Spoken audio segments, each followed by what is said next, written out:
Pastor Andrew, and this is Theology Thursday. Thank you for joining me.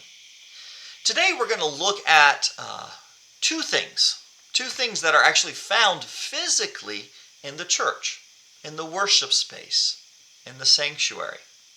Have you ever seen, when you're looking up at our altar, this? Yes, this is what we call the eternal light. You've noticed it. You notice that it's always lit. But why is it there? Well, this goes back to the very early church. It was an ancient practice to always have a lit candle around the altar, and this did two things.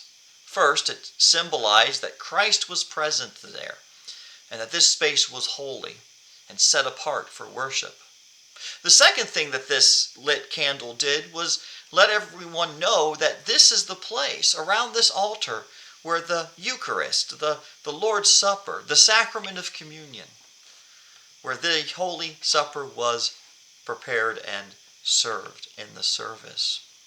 Now, of course, over the years, we moved from wax candles to oil candles, and then finally to an electric candle, if you will, battery plugged into the wall, whatever it may be. The point is, the candle signifies and symbolizes Christ's eternal presence with his church, and also the place where the Holy Sacrament, the body and blood of Christ, are served for you and for me. The next thing we turn our attention to is stained glass windows.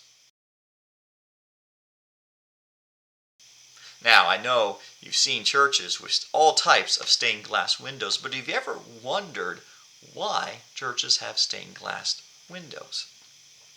Well, the first reason is very obvious. They enhance the beauty of the sanctuary. St. Paul in Philippians 4:8 tells us, "Whatever things are lovely, we are to think on these things." To fill the eyes with beautiful things at worship is to remind the faithful of the temple whose gate was called Beautiful. And that's from Acts 3:2. And in turn, this remembrance turns our hearts and our minds to God himself, the author of beauty. Christ has become flesh and so has adorned the earth with his own eternal beauty. How much more so should we make the house of God, the place where we worship, beautiful? So with the beauty aspect of it. Second of all, we have kind of the witness aspect, right? Churches are known for stained glass. Not many other places, at least in this area in the United States, have buildings made of stained glass. And so it's pretty uncommon to find this in any other place outside of a church. We could say we almost have the corner market on it. As such, the message stands out. Unspoken, yet unmistakable. This place is unlike any other place in the world.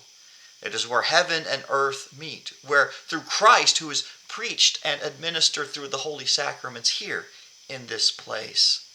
He is the light of the world and is shed abroad in our own hearts as we see through the stained glass. How fitting, then, that as the sun filters through the windows in our sanctuary, the almighty Word of God has filtered through us and illuminated us with the light of Christ. Interesting.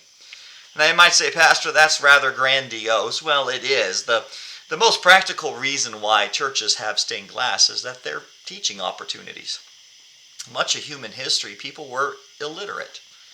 And so stained glass was a way in which to teach the accounts of the Bible to people coming to church. Imagine if you couldn't read or write, but you certainly could tell what was going on.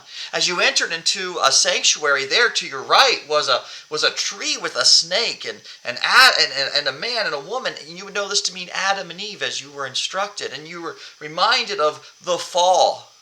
And then in the next place, we have a stained glass of the flood. And then of Abraham, all the way through Christ.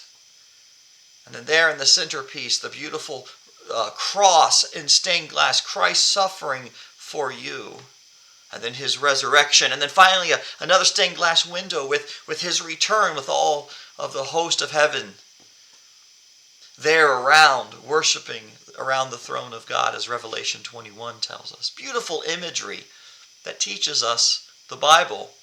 And for much of human history, as people, like I said, couldn't read or write, stained glass served as a way to catechize, to instruct, to teach them. Even in our own church, our stained glass windows have symbols of the Christian faith, reminders of what we believe there, englossed on our stained glass.